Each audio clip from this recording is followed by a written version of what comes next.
Bulan Oktober persekitaran di island ini dan juga di negara-negara lain di Eropah, mungkin juga di Amerika Syarikat, Kanada dan mungkin satu di tempat yang lain akan menyaksikan perubahan yang boleh menyebabkan kita ini banyak zikrul maut, ya, mengingati mati.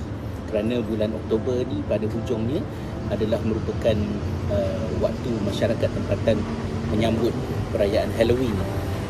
Walaupun Halloween ini mempunyai sejarah yang ada kaitan dengan agama, tetapi dalam konotasinya pada hari ini, Halloween ini adalah merupakan perkara yang lebih kepada orang kata suka-suka lah, ya, perayaan, dan di setengah negara tak signifikan pun, ya. Contohnya macam di Finland, di hujung bulan Oktober ini, kalau Halloween itu lebih kepada aktiviti para pelajar dekat sekolah. Tetapi bagi masyarakat luar, mereka tidak menyambut Halloween. Apa yang boleh kelihatan di Finland, kalau saya ingat balik, ialah pada akhir bulan Oktober, masyarakat Finland menyambut perayaan All Saints. Dan All Saints ini adalah merupakan perayaan yang walaupun konotasinya kuat dari segi agama, tapi ada juga orang Finland yang merayakannya dalam bentuk yang lebih sekular. Apa yang mereka buat ialah mereka pergi ke tanah-tanah perkuburan keluarga mereka dan mereka akan memasang banyak lilin, lampu-lampu kecil, dan itu akan menjadikan kawasan tanah perkuburan begitu cerah pada waktu malam, dibandingnya macam sekarang ni dah masuk musim gelap dekat Finland sana. Manakala bagi mereka yang di island pula, kerana Halloween itu juga mempunyai latar belakang yang berkait rapat dengan budaya masyarakat Celtic, maka kita akan dapat melihat sambutan kami lah, ya, dapat melihat sambutan Halloween dekat sini tu lebih meriah, lebih besar. Jadi bagi kita sebagai umat Islam pula macam mana? Pada pandangan saya, kalaulah aktiviti Halloween itu merujuk kepada aktiviti kecil dalam kelas di mana para murid memakai pakaian beragam dan kemudian mereka bertukar-tukar gula-gula, candy, kan, dekat dalam kelas masing-masing, itu adalah merupakan perkara yang bagi saya tidak ada masalah. Ia boleh duduk di dalam kerangka apa yang kita fikirkan tentang pesanan Nabi SAW, tahadu tahabu, ya, bertukar-tukar hadiahlah kamu, nescaya kamu akan berkasih sayang. Dan ini juga boleh membantu untuk anak-anak kita berintegrasi secara bersosial, ya, secara sihat dengan rakan-rakan di dalam kelas mereka. Tetapi tidaklah perlu sampai kita membazir duit untuk membeli kostum, pakaian yang berlebih-lebihan. Oleh kerana kita ni pun dah memang orang asing dekat dalam budaya di sini. Jadi kalau kita pakai baju Melayu, kita pakai jubah, itu pun sudah merupakan satu kostum yang menarik perhatian kawan-kawan, kan. Tapi dia tidak perlu jugalah sampai kepada peringkat anak-anak kita menyertai rombongan kanak-kanak daripada dulu untuk trick-or-treats tu, kerana bagi saya itu lebih daripada keperluan. Dan soal isu benda perayaan agama itu tidak seharusnya itu. Ia berbeza daripada sambutan Christmas dan lain-lain yang harus dibincangkan dalam konteks yang berbeza. Apa yang saya bincangkan di sini adalah lebih kepada Halloween.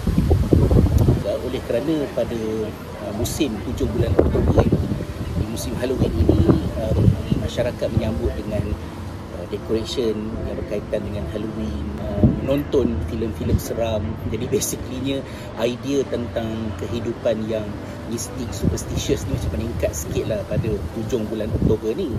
Dan bagi saya ini adalah merupakan waktu yang bagus untuk kita sebagai Muslim, sebagai ibu bapa dan warga pendidik Muslim, untuk mengambil peluang menjelaskan kepada anak-anak kita tentang konsep yang betul berkaitan dengan perkara-perkara gaib ini.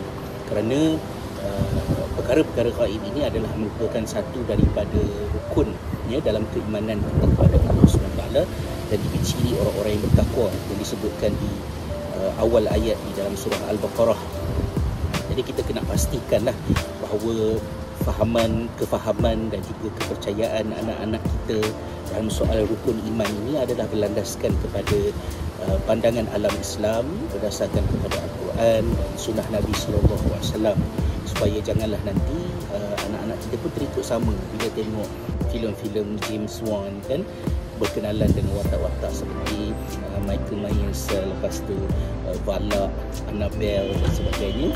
Jangan pula anak-anak kita pun terikut sama, sehingga soal mempercayai tentang kepercayaan tentang roh, kepercayaan tentang syaitan, tentang jin dan sebagainya itu bukan berdasarkan kepada ajaran Islam, tapi apa yang popular dekat media. Dan kita, bagi kita umat Islam, perkara gaib ini bukan sesuatu yang superstitious. Asasnya simple saja, iaitu kita ada kategori makhluk yang dijelaskan oleh wahyu, iaitu kita ada jin, syaitan dan ada malaikat. Kemudian manusia juga ada aspek rohnya. Kemudian elemen-elemen yang lain seperti orang bunian, jembalang dan lain-lain, terutamanya dalam masyarakat Melayu ni, benda-benda itu harus kita bezakan sempadan di antara kepercayaan masyarakat dan juga ajaran agama. Oleh yang demikian, tidak ada apa yang misterinya tentang jin, syaitan, malaikat ini semua, kerana bezanya ialah mereka adalah makhluk seperti kita yang Allah ciptakan, tetapi bezanya ialah mereka itu tidak dapat ditanggap oleh mata kasar kita. Itu saja. Jadi kalau misalnya berlaku gangguan ataupun ada sesuatu yang kesan daripada apa yang dilakukan oleh syaitan, dia bukanlah sesuatu yang misteri sehingga menimbulkan rasa panik, kerana ketakutan kita dan rasa misterinya makhluk-makhluk berkenaan kepada kita merupakan sebahagian daripada kekuatan yang diperolehi oleh makhluk itu untuk mengganggu kehidupan kita. Itu antara perkara yang saya ingatlah ketika dinasihatkan dan dibincangkan oleh pensyarah-pensyarah kami semasa kami belajar kat Jordan dulu. Tak adalah subjek khas 101 alam misteri kan, tapi di setelah bila tafsir hadis, bila kita sampai kepada ayat-ayat tertentu ataupun hadis-hadis tertentu yang ada kaitan, sebahagian daripada pensyarah kami, contohnya seperti Fadilatul Dr. Amin Al-Butush, beliau banyak menyentuh tentang hal ini. Jadi begitulah lebih kurangnya untuk anak-anak, terutamanya anak kecil di sekolah rendah, memakai pakaian yang lebih meriah. Itu saya rasa semalam lah, terutamanya pada hari Jumaat kan, pergi ke sekolah dan bergembira dengan kawan-kawan mereka, perkara itu perkara yang okey, insyaAllah. Dan tapi bagi kita orang dewasa ni, kita fokus benda lain lah. Biasanya kalau kita tak buat apa-apa pun, kita dah macam jembalang juga kat rumah kan dengan baju kelawarnya, dekat Cak Gajah duduk dengan rambut tak bersikatnya, dengan muka penuh dengan tepung. Itu adalah rutin biasa kehidupan kita. Okey, terima kasih. Hingga bertemu dalam kesempatan yang seterusnya. Assalamualaikum warahmatullahi wabarakatuh.